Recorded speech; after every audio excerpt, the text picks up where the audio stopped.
Okay. Okay.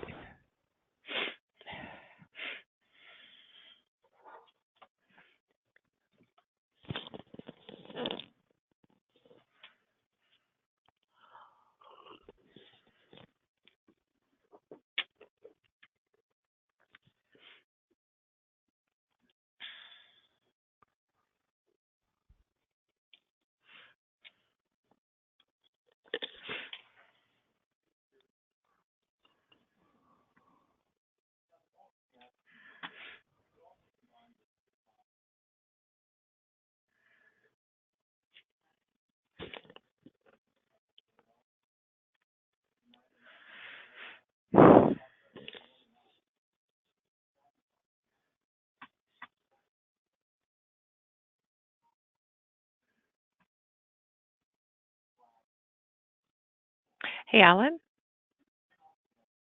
Yep.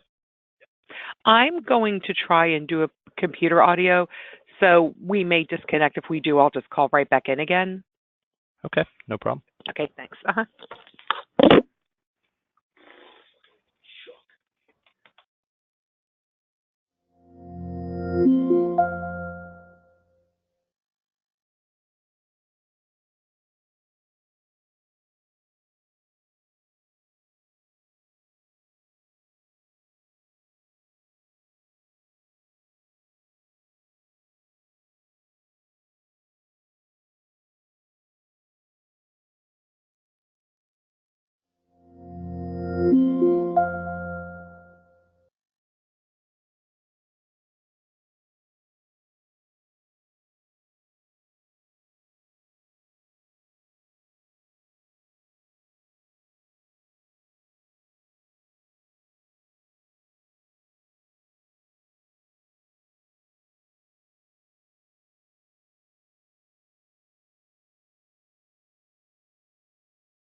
Alan? Yep. Oh, okay. Yeah, I couldn't get the headsets to do their thing, so okay, I'll figure that one out later. Okay.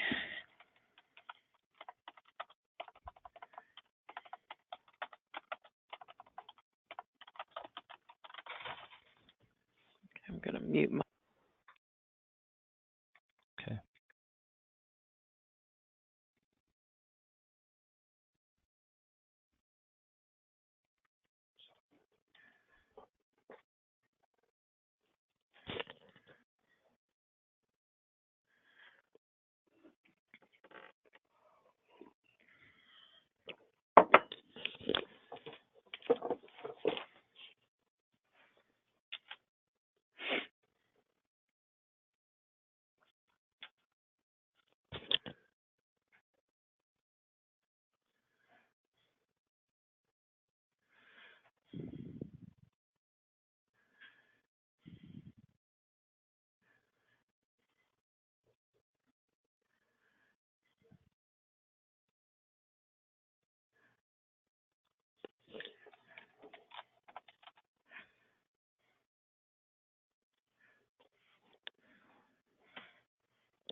Good afternoon, everyone. We're going to get started in about a minute.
So hello, everyone, and welcome to today's webinar. We're going to get started now. My name is Heidi Salati, and I am the Director of Education and Training for PHCC National. Today's webinar, Want to Double Sales and Retain More Clients in 2019, Pull These 3 Marketing Levers, is brought to you by Vega. That is PHCC's webinar series sponsor. Before we get started, I did want to let everyone know that your microphones are on mute, so you will not be able to speak during the webinar. However, we do encourage questions by using the lower right-hand box. Type in your question, hit enter, and then we will see the questions, and we will be sure to get to all of them before the webinar ends. So today's webinar is being presented by Alan Parkin and Matt Horn over at Market Hardware. And so I'm going to go ahead and turn it over to Alan and Matt. Thanks very much, Heidi, and thanks everybody for joining us on this presentation. We're going to be switching over screen controls and then jumping right into the presentation here momentarily. Just bear with us.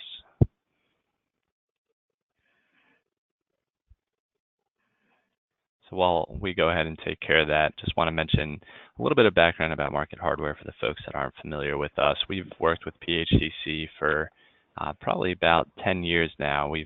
Matt and I have gone to a handful of different Connect shows. We've done countless webinars. We generally do about 3 a year for PHCC, and basically our approach is that every home service contractor, home service business has a right to, have a good understanding of web marketing. And when it comes to optimizing your website, making sure that website visitors are visiting your website and then end up calling you and becoming customers, making sure that you're showing up higher online, that you're able to keep track of your reviews, whatever the case, we want to help you build that fundamental understanding up a little bit more. So like Heidi said, definitely send us your questions as we go through the presentation today. We're happy to answer them. We'll do our best to get to everybody's questions, and we've got about 55 minutes of education, but that doesn't mean that it has to end right at 3 o'clock Eastern Time. We're available to serve as a resource for you year-round. So if at any point this year or in the future, if you want to run your questions by us, you want to set up a quick consultation with us, we're happy to do that. So please don't hesitate to let us know if you'd like to hop on a call with us and just talk about your website, your web marketing strategy, whatever the case may be. So Heidi, I just got the screen control, so hopefully everybody can see the intro slide now. Let me see the audience view, so we should be good to go on that. So I mentioned a little bit about Market Hardware. We specialize in working with plumbing, heating, and cooling professionals. We've been in this industry for a pretty long time. We've worked with PHCC for many of those years.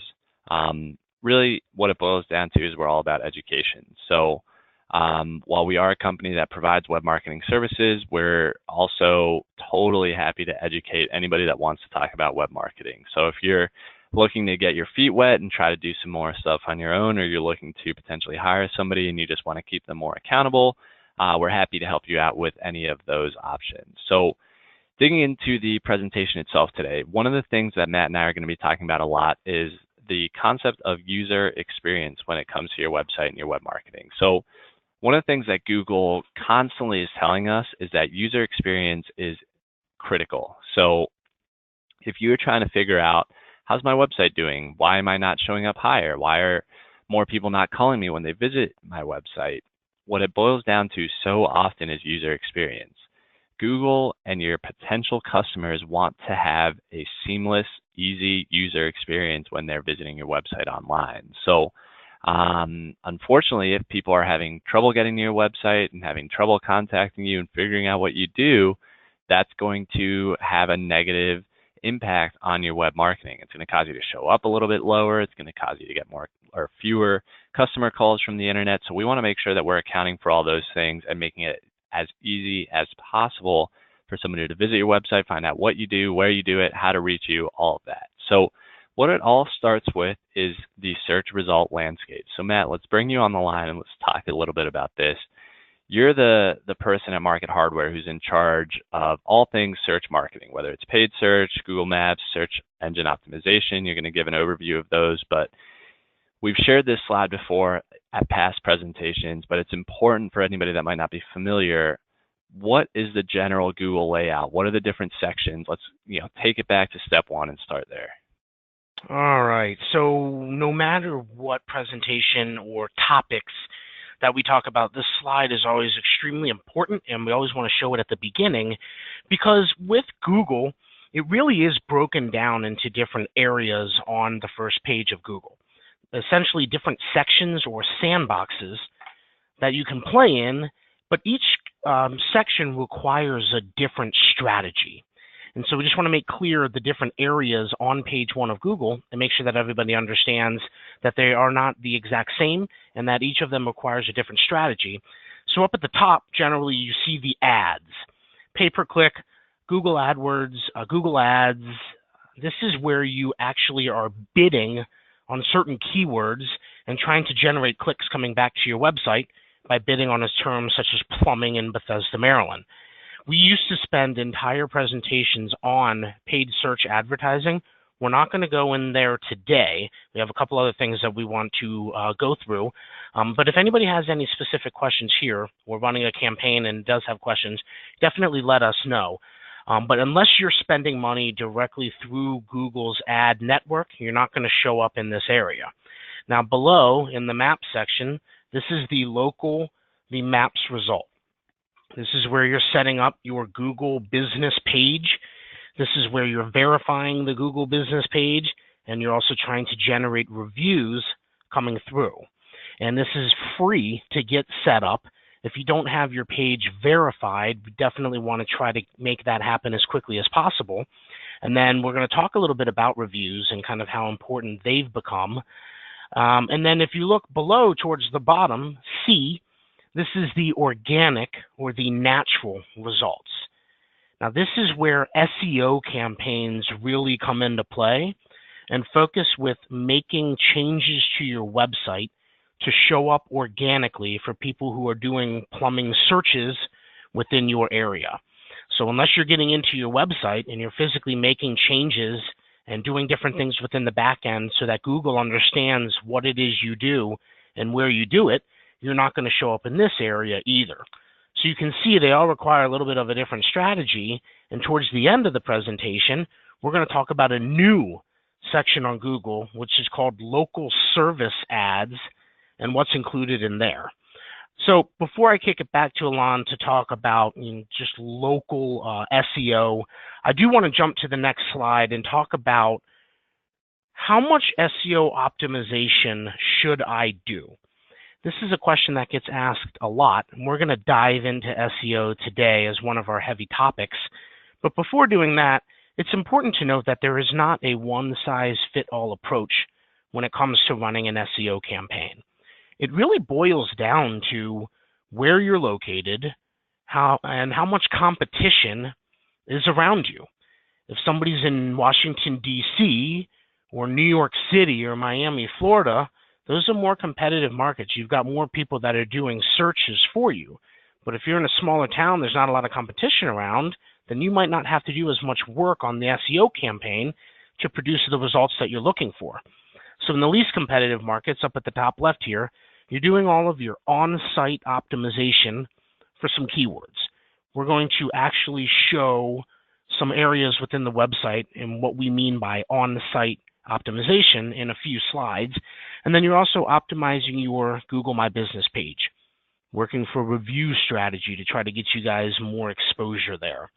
If you're in a more average market, or kind of middle of the road, as I usually call it, you're doing everything that was included before, all of your on-site work. Now you're getting in some off-site optimization efforts. So when we say on-site, we mean making changes to your website. When we say off-site, we're talking about link building and trying to generate inbound links coming to your website. We're going to talk a little bit more about both of those. And then you hit the most competitive markets, such as the ones that I mentioned earlier. You're doing everything on-site, off-site. And now you're incorporating social media into the mix. You're using certain keywords to get leverage within the social media platforms. And then you're also doing some blog posting.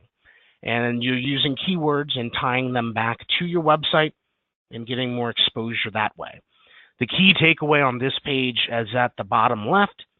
If you or your SEO company don't have access to your website code, you aren't performing ongoing SEO. The most basic SEO there is, no matter what level it is, you should be getting into the website and making changes. So we'll talk about some of these strategies in a little bit. But Alon, let me turn it back to you just to talk about local in general and how that's become so important today. Yeah, so Matt, our first PHCC conference, I was just thinking, was back in New Orleans, probably like 5 years ago at this point. We went to Florida, we went to San Antonio, we've been to a handful of them. And one of the things that seems to be coming up more and more and more is the idea of getting a little bit more targeted locally with the customers that businesses are going after. So it's like PHCC members are getting a little bit more strategic. They're getting a little smarter in the types of customers that they want to go after with their web marketing. And this is how web marketing is a little bit different than traditional marketing or advertising. So now what you can do with web marketing is if there's, let's say, neighborhoods or towns or cities that you want to go after with your web marketing, you can really get that level of laser targeting done. So one of the things that we talk about a lot, and this is kind of under the umbrella of a targeted local SEO approach. So before we get into the actual SEO strategy that's coming out high on page 1, these 4 are really important pieces. So first and foremost, here's a recommendation that we want to make. Take a look at your website and make sure that your name, address, and phone number are consistent across your website. It's a simple thing, but it's amazing how many websites we take a look at where the business name is written, maybe it's Matt's Plumbing, and then Matt's Plumbing and Heating on one of the interior pages. You look at a history page, and there's a logo that says Matt's HVAC, and then somewhere else online it might say Matt's Air Conditioning Specialist. And it seems like there's 5, 6 different ways of writing the name. Well, guess what? When customers see that, and certainly when Google sees that, it makes it hard to figure out this is the same business and we want to rank it high. Our recommendation is take a look at your website. Make sure that your business name is written consistently across it. Make sure that your address on your website, on Google, on Facebook, on a handful of other directories online, that your address and your phone number are always consistent.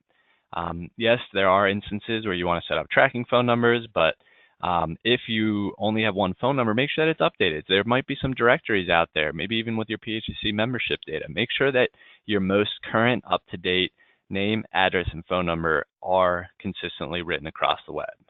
So secondly is going to be managing your business listing on Google My Business. We're going to talk about that in the next slide, but this is becoming more and more important in 2019. Google is making your Google My Business page almost like a second mini website. So we'll tell you why that's so important.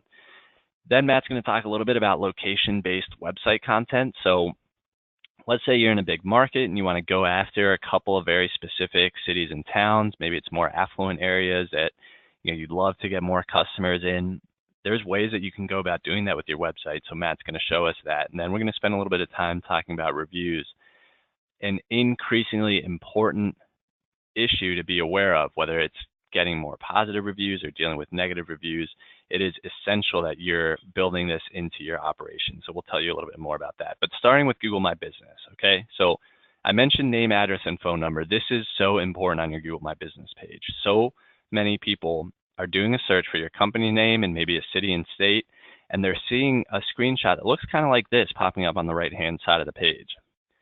Right at first glance, we see a lot of really important information. There's a couple pictures of the business. There's obviously the company name, a link to the website. You see reviews. You see a description of their business, plumber in Highland Park, Illinois, address, hours, phone number, questions and answers down at the bottom. So sometimes you'll see that customers are going on there and doing questions like, hey, do you do free estimates? Can you service this problem that I have? So this is a free tool that's available to every business out there. It is very important that you at least make sure that your information is filled out on here. So that might mean spending 10 or 15 minutes and going through it, making sure that your hours match, your phone number matches, your address, links to your website, taking a look at your reviews. Hopefully you've got some high quality positive reviews on there. If not, we'll tell you how to deal with them. But this is a critical step.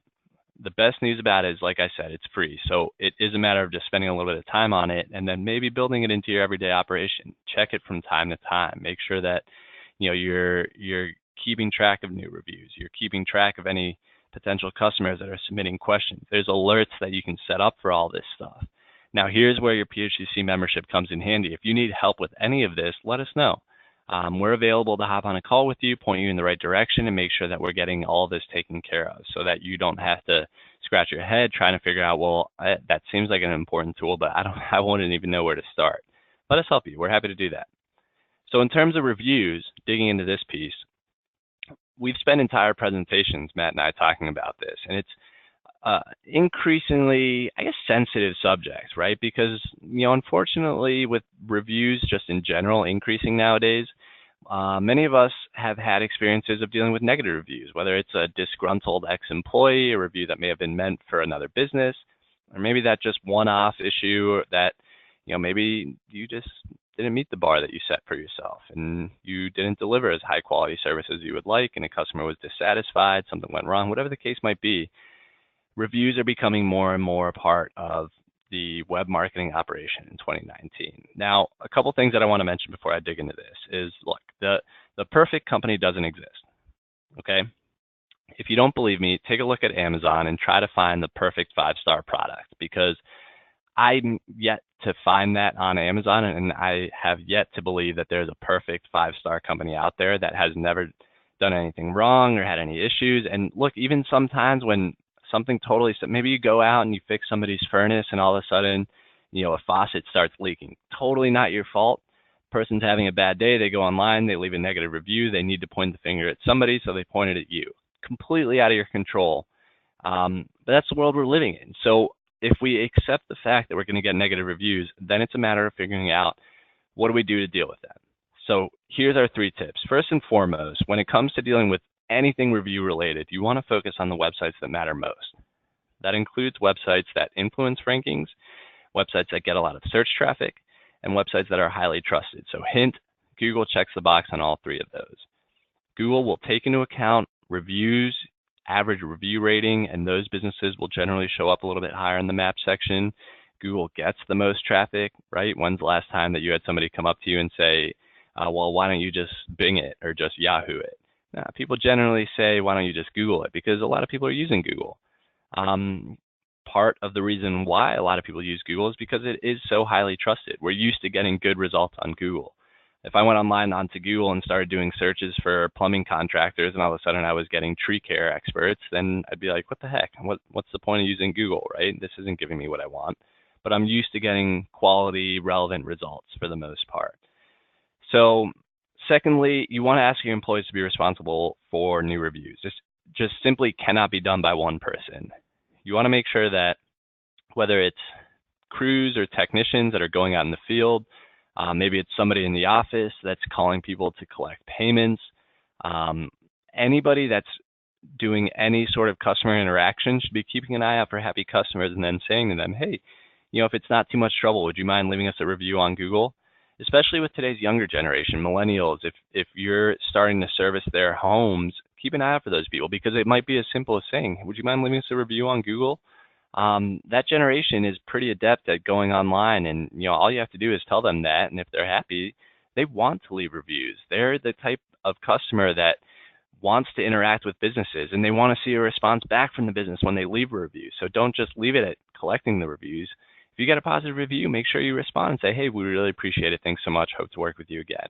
It's a small, simple thing, but this is kind of like modern day customer service. It's not enough to just go into somebody's home and do a good job. It continues from there.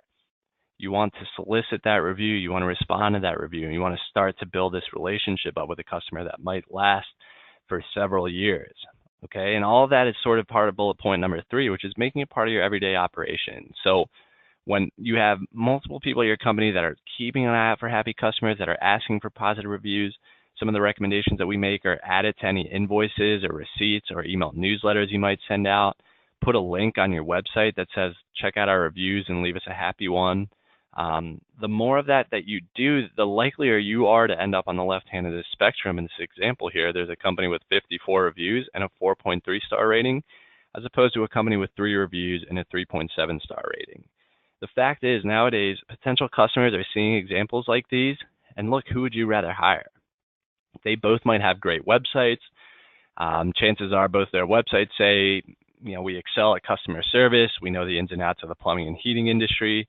So how are today's customers figuring out who to hire? Well, guess what? One of the ways that they do it is they look at things like this, and they go with the one that has more reviews and a higher average star rating. So it has to be part of your process that you're building in order to try to generate those reviews. All right, so let's change gears and let's talk a little bit about the basics of SEO. So Matt, you're going to walk us through a process that you and your team essentially implement for anybody that's trying to show up higher online for plumbing and heating, cooling, key phrases. So let's start with that. How do you get going on an SEO campaign? All right, so you got your website. Everything is set up. It's designed great. You got the phone number up at the top right. We got when somebody gets to your website, within the first about 10 seconds, I know it's kind of gone down over the past few years, but making sure that people know what you do, where you do it, and how to get in touch with you. And so once you've got all that taken care of and we're ready to start doing some SEO, and we want to try to drive more traffic to the website for search terms, we have to figure out, what do we want to go after? What do we want to be targeting for this campaign? And the point of this slide right here is showing that, yeah, there are the most popular search terms within the industry: plumbers, plumbing repair, plumbing installation, HVAC. Those are all search terms that get a lot of search volume. And at the end of the day, whenever you're trying to determine where you want to start, pick the services that are the most important to you. And then what you want to do is strategically place these keywords into your SEO campaign and then get them going within the actual website. So in the next slide, we'll show some examples of where you can implement these keywords, but figuring out what makes sense for you as far as going after the services that are the best for you. And so your short-tailed key phrases, what short-tailed means is just a short version. So plumbing repair, boom. Now medium and longer-tailed key phrases, licensed air conditioning technician in my neighborhood, or how to hire a plumber. Sometimes people will actually type in a little bit more into the search engine as opposed to just plumbers. And the chart in the middle shows that if you're only going after the short-tailed, yeah, those are the most popular search terms. But if you do that and you start to combine some medium and some longer-tailed search terms, look at the amount of traffic that you could be adding to the overall campaign. The percentage of search traffic based on key phrase length, if you take short, medium, and long-tailed, you're hitting 80-90% of the traffic that's out there. So if you only go after plumbing, you only go after heating repair, you're still missing out on some people that are doing searches. So once you determine your keywords, and then you say, okay, let's start to get this into the mix of your SEO campaign, then you take these keywords, or your SEO provider takes these keywords and is actually implementing them into the website itself. One of the things earlier I mentioned when we were talking about the Google search result landscape, and there was the organic section towards the bottom, the organic or natural results. Making changes to the website is going to help you show up higher in that organic result. Now, there are certain things within the website title tags and meta description. These are what we call behind the scenes of your website. So every single page has its own title tag and meta description. And when Google is crawling your website, they pay attention to this.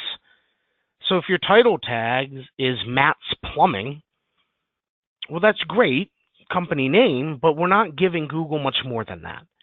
We're not throwing in another keyword. We're not putting in a couple different areas or cities that we want to target. And so the title tag and meta description, getting in some of these keywords that we just talked about on the last slide, and seeing what we can do to try to get Google to understand more what your website is about. Google is always crawling websites out there on the web, and they want to find the information very easily so that they understand what you do and where you do it. So this title tag, meta description, if you're working with an SEO company and you have questions on these, ask them and say, hey, what are my different title tags? What are we working on? This is a great way for the number one thing on an SEO strategy is to get that back end of the website. Then there are header tags, page content, and alt image tags. So the content of your website, yes, we absolutely need to have these keywords within the content of our site. When Google's looking at the site from top to bottom, they're trying to figure out what you do. If we're not talking about the services we provide, then we're kind of way behind in the game. So if you offer different services, try to get different services pages for those. So, maybe like a services drop down where you can have plumbing and then HVAC and then drain cleaning. But the more room you have on your website for the different services that you provide, the more room you have to incorporate other keywords. And that's what Google is paying attention to within the content. The header tag, that is essentially when you get to a page right below here in this example, plumbing. That's the header tag. So ideally, what we would want is plumbing within a certain area, because at the end of the day, that's what Google is going to be looking at. So plumbing Bethesda would be an example here that we would want to show. And that's another area that Google values when they're paying attention to the page of the website. Just because it's bigger, that doesn't necessarily, just because it's bigger, it's also the way that it's coded. And that's where an H1 tag comes into play. I know some of this stuff is a little bit, and when we're talking about it, can get a little technical. And so please, if you do have questions about anything that we're talking about, I'm more than happy to explain it and kind of go through it with you as well. But the last piece on this page here is inbound links. So earlier, when we were talking about the different levels of SEOs, we went from least competitive markets, kind of middle of the road, to the most competitive areas. Off-site optimization is inbound links. So that's the number one thing when it comes to off-site optimization is inbound links. I have my website. Alon has his website. If a user visits my website and they click on a link and it takes them to Alon's website, he's receiving an inbound link from a source out there on the web. At the end of the day, Google does pay attention to how many inbound links you have coming to your website. It's almost like a popularity contest. The more that are out there the right way, coming back to your website, you're going to get a little bit of a boost from Google when they're looking at your website as a whole.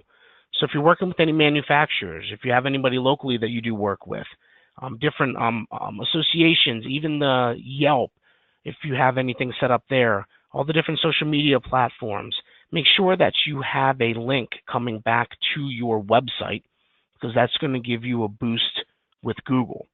Now, if somebody calls you tonight and says, hey, I'll sell you 500 links from some random database in China somewhere, please do not accept that. There is a right way and unfortunately a wrong way when it comes to link building. Google cares about quality over quantity. So once again, questions on this, we can pull the links to your existing website right now and show you exactly what's going on. And we just want to go about it the right way. So any relevant inbound links coming back to your website, and you guys will be good to go. All right, so I'm going to keep rolling. I'm going to talk for 3 slides on page speed. And then we're going to turn it back to Alon as he's going to dive into mobile and how that's really changed. Over the past summer, Google released a speed update. And whenever Google releases a new update, there's a lot of noise. Everybody sort of runs around and figures out, okay, what's really happening with rankings. And so the common theme from today is user experience. And if you've ever pulled up a website and it takes a day and a half to load, it's a poor user experience. And especially now with mobile becoming so relevant, which Alon will talk about in a couple slides, if you pull up a website on your phone and it takes a while to load, people are clicking out and going on to another website. It's just the world we're in where nobody wants to wait for anything. Everything is instant. And that goes with your website too. So if you have a website that takes a while to load, Google now is going to drop you to the bottom of the rankings because of that. It's essential. So they're really delivering this experience and they want these websites coming in quick. So on the next slide here, page speed has always played a role, but Google's just been more vocal about it over this past year. A couple things that can really slow down your website. The number one thing that we see is images. If you add images to the website and they're not optimized properly, and when we say optimize, what we mean is the way that they're added to the website, maybe the photo is just too large, and so it takes a while to download, or too high resolution, so it takes a while to download. When your website is being pulled up by Google and you have these things coming into play, unfortunately, it's going to have a negative impact on the overall speed of your website. If you get to a website and you see banner images, those rotating banner images across the home page, if you have 8 or 10, that's going to have a negative impact because it takes a while for Google to load all of those photos. Keep it to around 3. Auto-playing videos.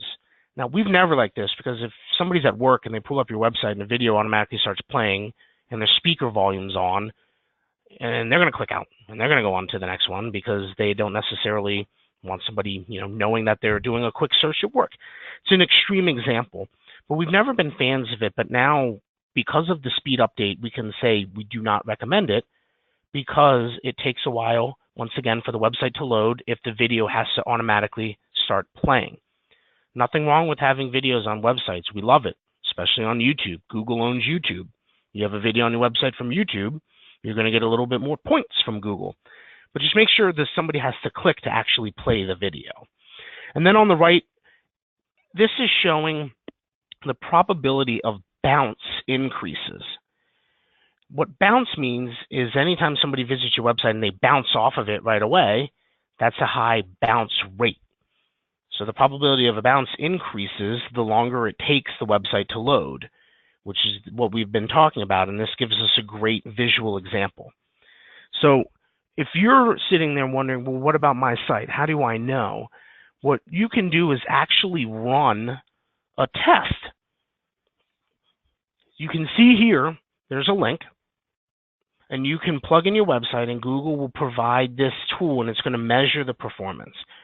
They're going to give you some things that are working, and they're going to give you some suggestions on how you can make your website load quicker. And then you can pass that off to your web team, your SEO guy, whatever it is at the end of the day. But we definitely want to make sure that our websites are loading as quickly as possible. Once again, any questions on this, please let us know. Alon, let me kick it back to you. Let's talk a little bit about mobile and how that's become everywhere today. Yeah, something that we started talking about again a couple of years ago as this started to tick up. When we're talking about mobile, this chart helps us understand why it's so important. So we put this chart in here to show the percentage of all web traffic that's being visited from a mobile device. So your options are computer, you've got tablet, and you've got mobile, right?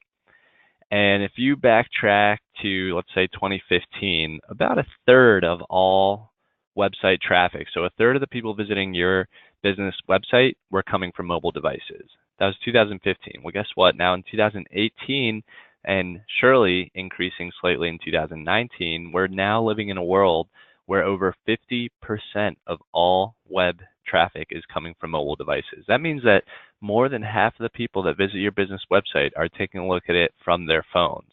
So we have to make sure that our websites look great and are convincing those people to actually pick up the phone and call us. So how do we go about doing that? Here's where I encourage everybody to pull up your website on your phone and ask yourself these questions. Can I read the page without zooming? If the first thing that you have to do when you visit your business's website on a phone is spread your 2 fingers apart in order to zoom in and be able to read the text, that is a huge problem. You should not have to zoom in order to read the text on your website on your phone. So first and foremost, we want to mention that. Second, can I call by clicking a phone number or button? A lot of times we'll visit a website on a phone and you try to tap the phone number, but nothing happens. It's like an image in the background, right?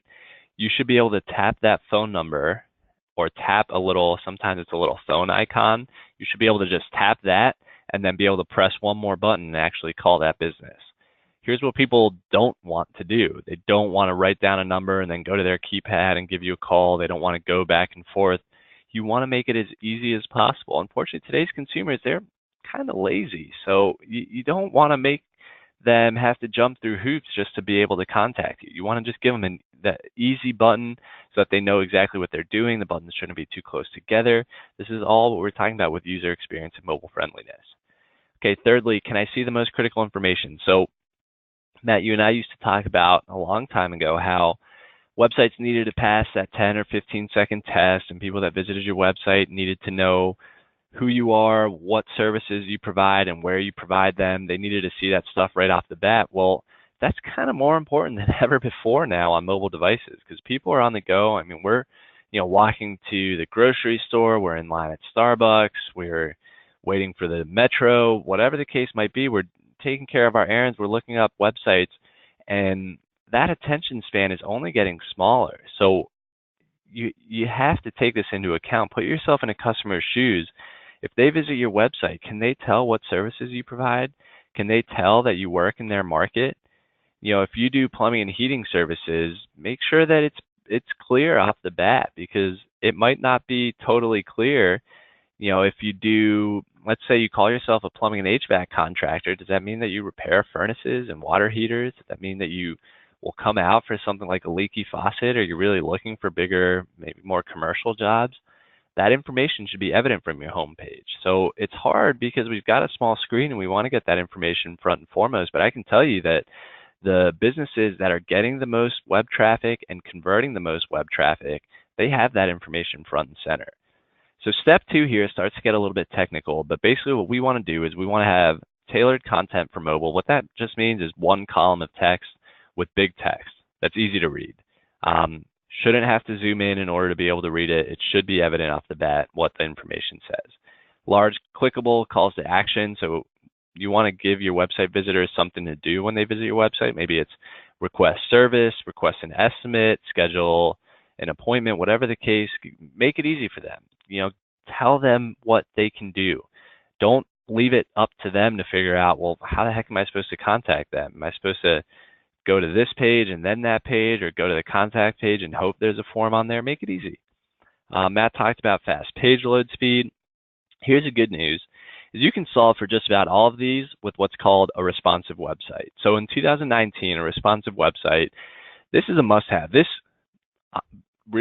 could be the most important slide in this whole presentation because a responsive website solves for so much of the stuff that we've been talking about. Solves for page load speed, solves for mobile friendliness, make sure that your content is easy to follow. If you don't have a responsive website, then frankly, the rest of the stuff that we've talked about, it's kind of, don't even worry about it because you need to start with a responsive website. If you're trying to figure out an SEO program, or you're trying to figure out how to run display ads, or you're trying to figure out how to show up higher, put all that stuff aside if you don't have this yet. This is a must-have. The good news is most websites that have been built the last couple of years have been built responsively, so chances are you're in good shape. What we're talking about here is a website that adapts to the screen that's showing it. So you essentially get a unique version of the website if you pull it up on a big computer screen, on a laptop, on a tablet, or on a phone. You're able to read that content. You don't have to zoom in. You don't have to resize the window. It's built for all those screens. Like I said, most websites built in the last couple of years, it's really just kind of the standard nowadays to build them responsively. If you're unsure of this, one of the ways that you can see is if you have your website open on your computer and you shrink the window screen down, as you drag it down from the top corner inward, you should see the website adapting. Some of the images might disappear, some of the text might get bigger. all those changes should be happening dynamically, and that's, like I said, it's kind of the standard, it's the norm nowadays. Can't emphasize it enough. If you don't have this solved for, then I wouldn't recommend spending money on SEO. I wouldn't recommend spending money on paid search. Wouldn't recommend spending money on social media. This should be your priority in 2019, given that audience that's visiting from mobile devices, given everything that we've talked about. This is going to be a part of all those things. So Matt, one of the smaller but still really important items is this SSL certificate. We started talking about this about 2 years ago when Google suddenly announced, hey, this is really important. So tell everybody, what should they know about SSL certificates and how can they tell whether they have one or not? All right, so this was another big update from Google, even though they had been hinting at it for a couple of years this past summer. And what they want is a more secure place for everybody to go whenever they're doing their searches and trying to get the information that they're looking for. So yes, it is again that user experience that we're all trying to pay attention to. And previously, SSL certificates, well, actually, an SSL certificate is an extra layer of security that is added to your website. And what it is it's a certificate, and it's essentially telling Google, hey, we're secure. And you achieve this by adding this code to the website. And when you get to a website, if you're on Firefox or Chrome, those are two pretty good examples, plug in your website, and at the bottom left, you can see a screenshot, whether it's secure or not. If it's secure, it's going to say HTTPS, and usually have a little lock or something like that. And if it's not secure, it won't have that HTTPS. Now, previously, it was only really needed in banking, e-commerce, any sort of financial transactions. And now Google wants it across all websites. So it's going to basically increase the customer confidence when they're getting to your website and can help improve your conversion rates. And the biggest thing, which we're going to start to see more and more of, but if you go and do a search and you pull up a website, every now and then you'll see a warning page. Warning, the site you are about to visit is not secure. And a lot of times when this happens, well, I say a lot, I'm thinking more like 99%, unless you physically know that website, people aren't going to click into it. They're going to go back. They're going to go somewhere else because they don't feel secure. And especially today with all the spam and all the hacking that's going on, Google just wants a more secure world where people can feel comfortable using Google for everything that they do. So if you have questions on this, please let us know. Ask your web provider or your hosting company. If you do not have an SSL certificate, ask them and say, hey, what can we do to get an SSL certificate? It might be anywhere from $50 to $150 a year in order to maintain the certificate, but definitely ask that. And it's something that's pretty seamless on web providers' ends in order for them to get that taken care of. All right, so we are going to wrap this piece up. I'm going to kick it back to Alon, and I know we're going to hit on some display. So this is a really interesting strategy. The best way to think about display ad retargeting is if you've ever looked at a product on Amazon and then left and gone to other websites out there, and then you saw an ad for that product following you around, that's display ad retargeting. Amazon does it. They're big believers in it. And what we're seeing is more and more PHCC members are actually doing this really effectively, because what happens a lot of the time is somebody starts to look up a couple different options for plumbing and heating problems. Maybe I'll give you an example. The heat's not working super well in my apartment right now. It's functional, but not doing a great job. So I've looked at a couple different contractors in my area, but I haven't actually called anybody yet because, frankly, I just don't want to pay for it yet.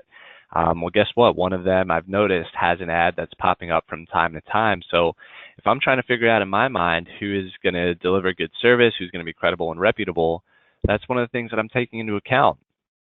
Sure enough, they're actually already showing, or also showing, that they're 5-star rated technicians, and they're mentioning, check out our Google reviews. So I start to see an ad for that business pop up in my market, and it's highlighting the fact that they have a great reputation online. Well, sure enough, if I'm trying to figure out the best contractor possible, they're the ones that stick out time and time again. I don't even remember the other ones that I looked at. So again, this is a service that's becoming more popular with PHCC members because they're using this to make sure that, one, their branding stays front of mind, that they're tapping into those people that are visiting websites but not quite ready to call right then and there. And it goes a step further and can also target some new audiences. So let's say somebody's online doing searches for pipe materials. How long do pipes last? Cost of HVAC installation. I did a search the other day to find, at what temperature pipes might freeze and burst at.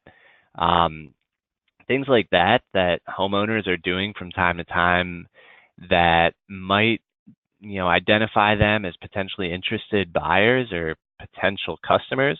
What if you could show an ad to folks like that? It's a great branding tool. It makes sure that you're the top provider in your market and your potential customers know that. And at the end of the day, wouldn't you rather they see an ad for your business rather than an ad for one of your competitors? Matt, you and I talk about this a lot because a lot of your SEO clients will go to you and say, what more can we be doing? We want to stay ahead of the curve. We don't want to fall behind. And this is a really creative, innovative way to go about doing that. So here we have a couple of examples. You can see we've got MLB.com on the right, Kohl's on the left. You see a couple of tall, skinny ads. You see a flat horizontal ad. You see a square ad. And these kind of plug and play on different websites out there. So if you're going to run one of these campaigns on your own, you can do so by going onto Google and doing a quick search for their Google Display Ads. They'll tell you the sizes. We can help with that. Here's the best thing about it. These ads cost only about 1 cent every time a customer sees them.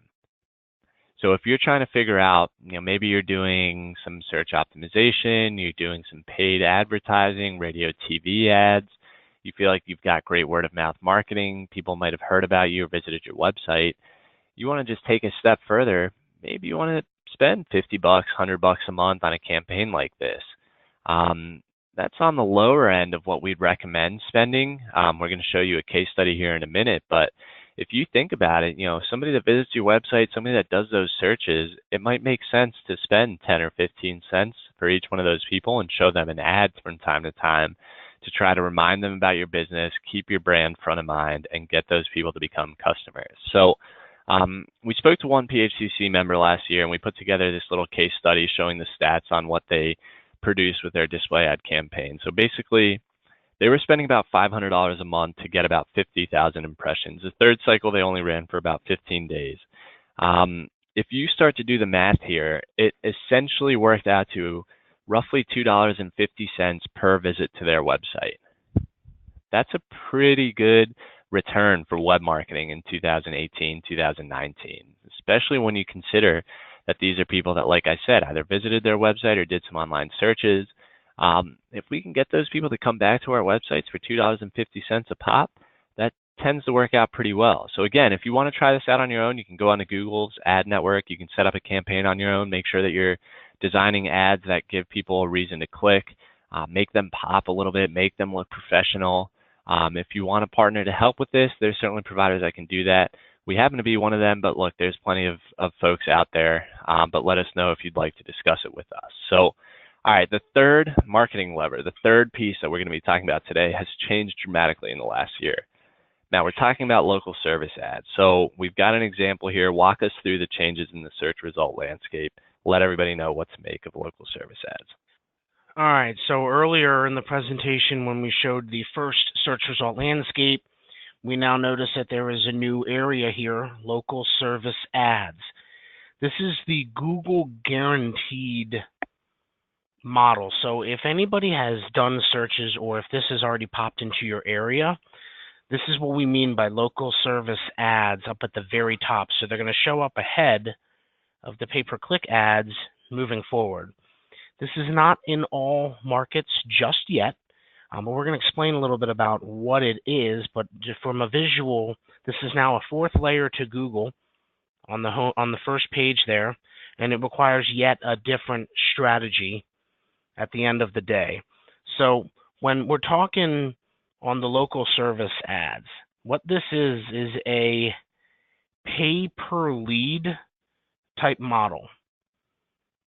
And what they're doing is you can pay for customers' information or potential customers' information after they've clicked into your ad and expressed that they're interested in your services. Now, pay-per-lead has been out there for many, many years, and there are companies, HomeAdvisor, Angie's List, that have a pay-per-lead model. So Google started testing this in about 2015, and it was mainly out in California.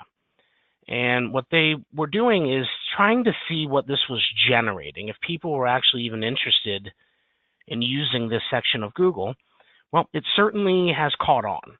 Over the past year, we've seen it double in the amount of areas that local service ads are showing up in, and also the different industries that are being used for this as well. And we anticipate by the end of this year, it's going to be even bigger. So if it's already in your market, it's not too late to sign up. If it hasn't hit your market yet, we want you to be on the lookout for this to try to get signed up. Now, before I go into exactly what you need to do to sign up, because it is a little bit of a process, we want to look at where local service ads were in 2017. And as you can see on the map here, it is all the largest cities within the U.S. And if you were in one of those cities, Google may have approached you and said, hey, we're starting this new local service ad, and try to get you ramped up for it. And now what they're doing in 2018, we can see that it is essentially doubled, if not more than that. And you really start to see Google is going to roll this out quicker than we anticipated, and it is now catching on in a lot of different areas. So if it hasn't hit your hometown yet, don't worry, it probably will by the end of 2019 or 2020. So right now we have a list of cities that this is being offered in. So if you are in one of these markets, it may already have hit your area. So just take a quick look, see if this is any of yours here for HVAC and plumbing. So we included both of them here. Once again, this is the bigger cities right now. It will catch on and it'll grow even further. All right, so pay per lead, I sort of get it, but what is really different and what do we have to do on our end? The biggest thing here is getting through the setup process. And this is not as simple as setting up a campaign, selecting a budget, and running from there. You have to go through different steps of the setup process where Google is confirming your information, so license information, insurance, and then background checks. This is where the process can take a while. Anybody that is entering a home that works for your business is going through a background check. Now, Google doesn't do these themselves.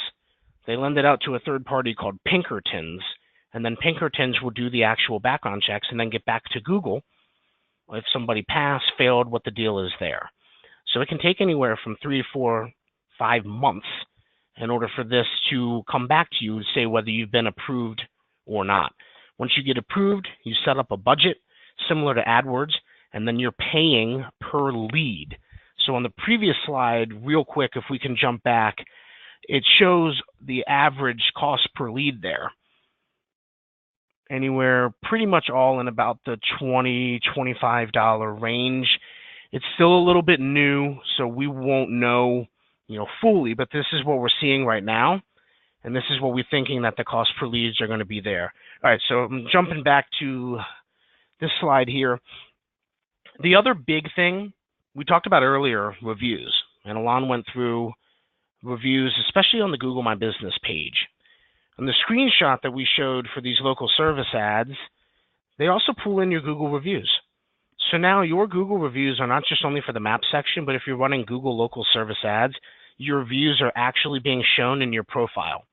It has a green check mark that says Google guaranteed, and then it also pulls your reviews. So yet another reason why it is so important to try to get as many good, positive Google reviews as possible.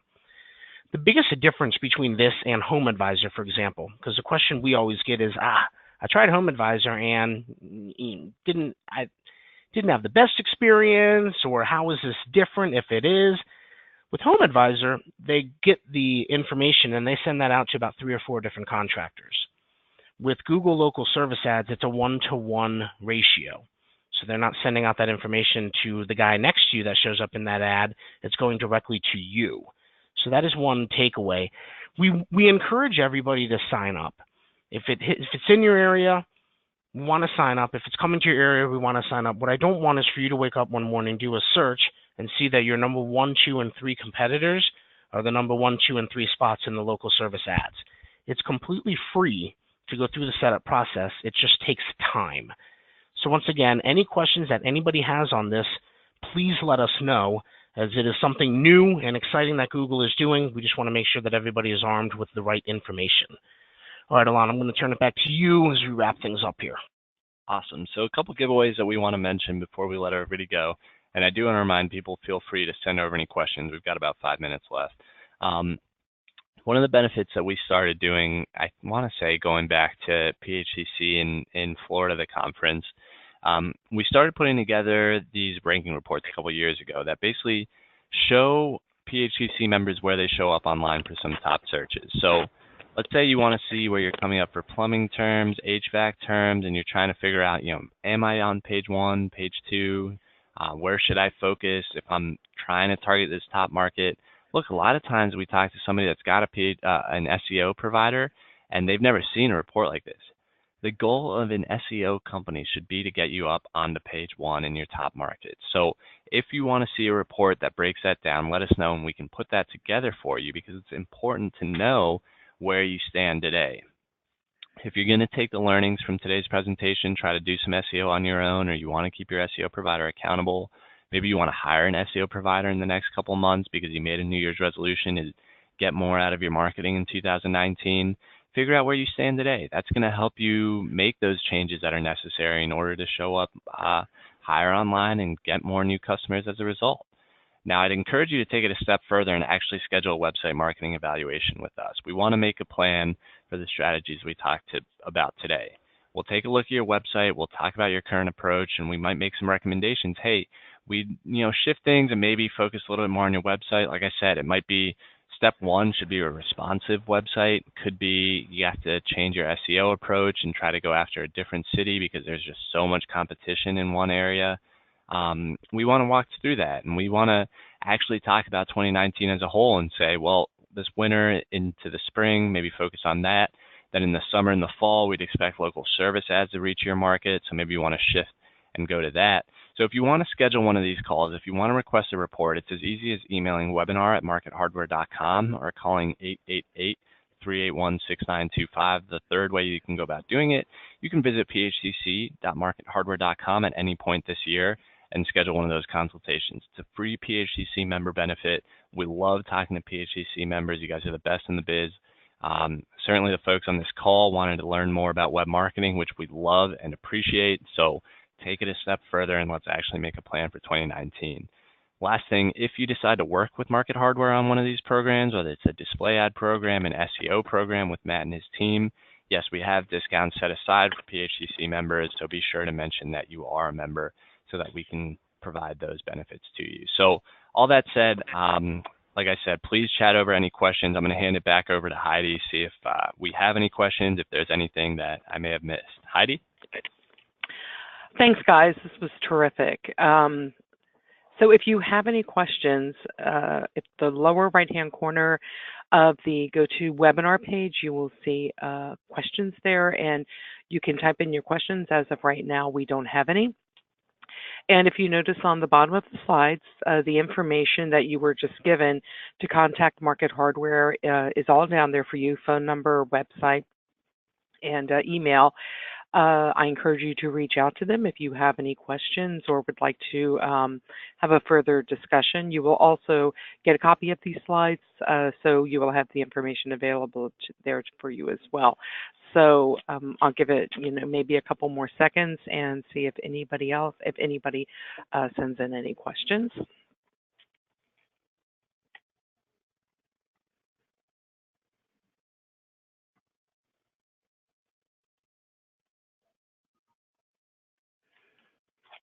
Okay, so it doesn't look like we're going to get any questions today. So great job. You probably answered them all along the way. And I want to thank Market Hardware for presenting this webinar to everyone today and to all of the participants who joined us. Thank you, and hopefully we'll be seeing you on a next webinar. Thanks so much. Have a good day.